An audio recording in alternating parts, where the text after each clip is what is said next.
Bonjour, je suis Libellule Wakanda, un tutoriel outil, comment faire une écriture légèrement en 3D. Vous allez dans votre, ça c'est pas, imaginons que c'est votre création, vous voulez écrire un texte dessus, mais avec un léger effet 3D, vous prenez l'outil texte, vous choisissez votre police, la grandeur, en grande italique ou barré, peu importe. Aujourd'hui, je touche pas aux effets parce que c'est pas le but. J'ai choisi en blanc pour que ça soit bien visible. La police de préférence pour avoir un meilleur rendu. Prenez-la avec des lettres larges, toujours plus jolies et plus réalistes. Ensuite, la couleur, vous choisissez à votre goût pour que ça sortisse avec votre création. Ensuite, vous faites OK. Jamais oublier pour convertir un texte en 3D ou peu importe, y donner un effet. Ça ne fonctionnera pas si vous ne pensez pas de faire clic droit sur votre calque texte et de convertir le texte en image, en calque image. Ensuite, vous allez dans Filtre, Filtre 8BF, Software Unlimited. Vous allez aller dans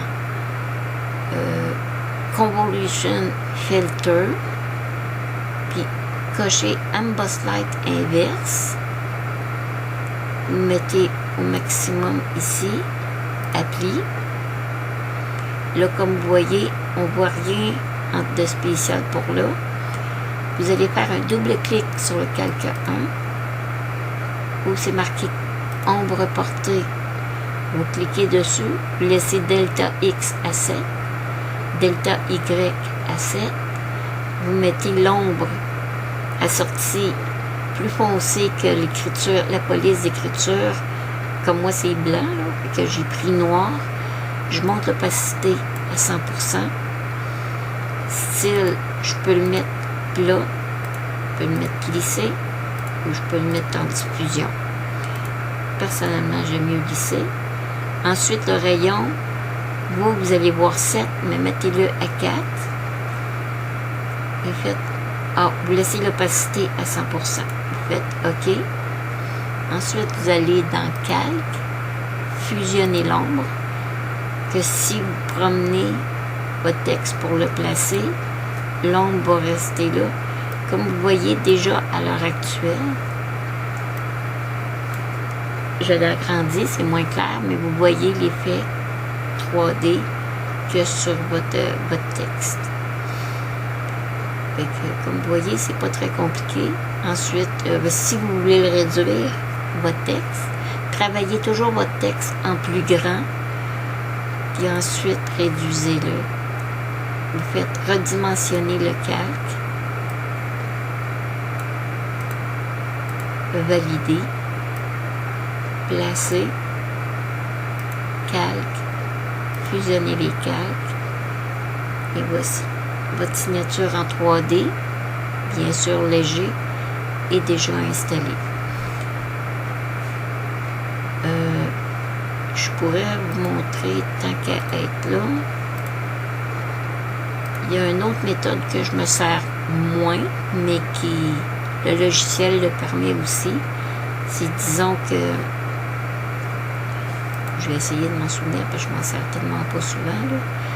Vous mettez votre nom, faites calque droit, convertir le texte en image calque, en calque image, excusez.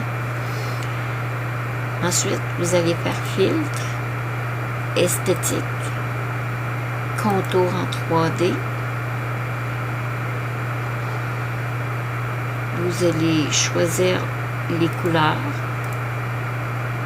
Ensuite, vous mettez l'épaisseur. Lui, ça va faire comme un peu les lettres un peu bombées, là. Mais je trouve que c'est moins réaliste que l'autre méthode. Mais je vais vous laisser en juger vous-même. Moi, je vais cocher haut à gauche, adoucir, dégrader. En fait, je fais OK. Je fais double-clic pour aller mettre un nombre porté.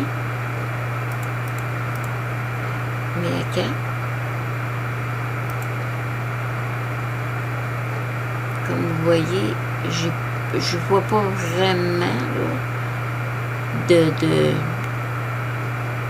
de choses terribles là, au point tel de dire que c'est différent de ma technique. Mais on peut faire sélectionner le calque. Ça va sélectionner chaque lettre, puis refaire encore contour 3D. Je vais vous montrer pourquoi je retourne. Parce que si vous décochez dégradé et adoucir, regardez les contours des lettres sont devenus comme un peu comme un arc-en-ciel. Ils sont translucides. Donc, on fait OK. Pour bien voir, on fait sélection, masquer la sélection. Vous avez le nom, peut-être que vous aimez mieux ça comme ça. Et ça fait comme un effet un peu avec des reliefs de différentes couleurs. Puis vous finalisez, bien sûr, après l'avoir mis à la dimension voulue. Cliquez pour sélectionner votre calque. Vous dimensionnez si c'est voulu. On valide. On déplace. On calque. Fusionnez le calque. Personnellement, c'est comme je vous ai dit, c'est libre à vous. J'aime mieux la technique avec ce rendu-là. Ça fait plus joli, c'est plus clair. Puis, mais peut-être que pour votre travail, c'est mieux l'autre méthode. Fait que maintenant, utilisez le plus d'outils parce qu'il y en a beaucoup d'outils. Je vais essayer de vous donner des petits tutoriels de même pour vous montrer des petits trucs. Mais à la base, je suis pas une professionnelle. Mais chaque petit truc que j'ai découvert tout seul, si je peux les partager avec vous, je suis bien heureuse. Fait que je vous dis au prochain tutoriel, outils.